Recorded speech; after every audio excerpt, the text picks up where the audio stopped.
मरियम नवाज साहिबा ने 50 एकड़ पर मुश्तमिल फिल्म सिटी बनाने का ऐलान किया है। दोस्तों, ये सिर्फ तफरीह का मसला नहीं बल्कि ये कल्चरल इंपैक्ट, सोशल बिहेवियर और माइंडसेट की तश्कील का सवाल है। सवाल ये है कि क्या हमारी मीडिया इंडस्ट्री वाकई हमारी अक़दार की तर्जुमान है या हमें आहिस्ता आहिस्ता अपनी जड़ों से दूर कर रही है।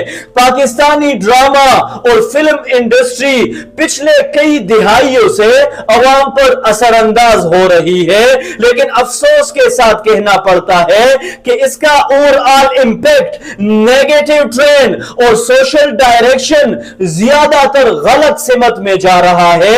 हमारे नौजवानों को ऐसे मनाजिर, ऐसी कहानियां और ऐसे किरदार दिखाए जा रहे हैं जो न सिर्फ इस्लामी तालीमात से दूर है बल्कि हमारी खानदानी अक़दार को भी कमजोर कर रही है। नतीजा यह है कि नई नस्ल अपनी असल शनाख्त से कंफ्यूज होती जा रही है। यही वो मुकाम है जहां रियासत और हुकूमत का किरदार सामने आता है। होना तो यह चाहिए था कि वाज़ेह पॉलिसी मेकिंग, रेगुलेशन सिस्टम और कंटेंट कंट्रोल के जरिए मीडिया को एक मुस्बत सिमत दी जाती।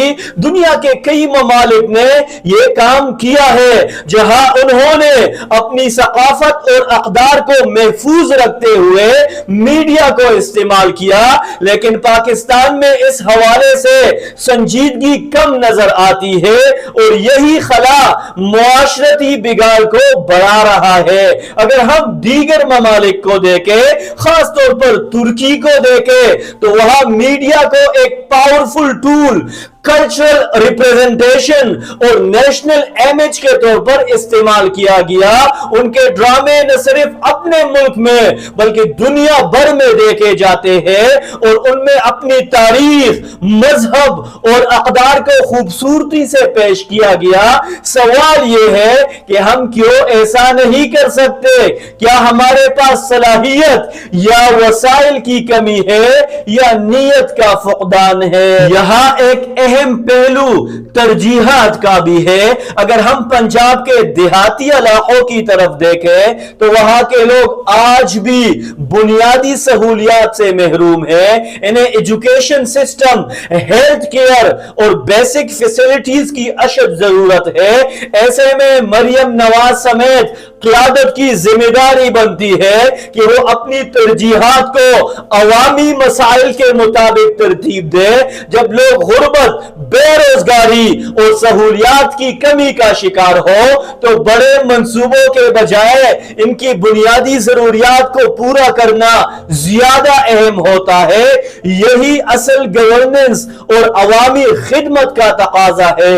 इसी तनाजुर में जब कुछ लोग इस्लाह की बात करते हैं जैसे कि अंसार अब्बासी, तो उन्हें सराहा जाना चाहिए, उन्हें सराहा जाना चाहिए, उन्हें अप्रिशिएट कर जाना चाहिए। लेकिन अफसोस के बाज़ हल्के इन्हें क्रिटिसिज्म, मीडिया टारगेटिंग और पब्लिक प्रेशर का निशाना बनाते हैं।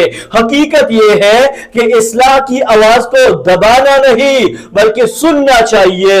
अगर कोई शख्स आईन, मुआशरती अक़दार और दीनी उसूलों की बात करता है तो यह मुआशरे के लिए मुस्बत किरदार है और ऐसे लोगों की हौसला अफजाई होनी चाहिए, न कि उन्हें तनकीद का निशाना बनाना चाहिए। दोस्तों, यह सिर्फ एक डिबेट नहीं बल्कि हमारी बका का मसला है। हमें फैसला करना होगा कि हम किस डायरेक्शन की तरफ जा रहे हैं, अपनी अक़दार के साथ या इनके बगैर।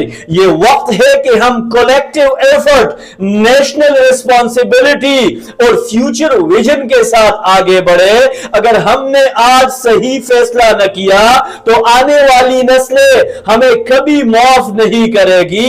आइए अपनी शनाख्त, अपनी सकाफत और अपने दीन की हिफाजत के लिए एक मजबूत आवाज बनिए।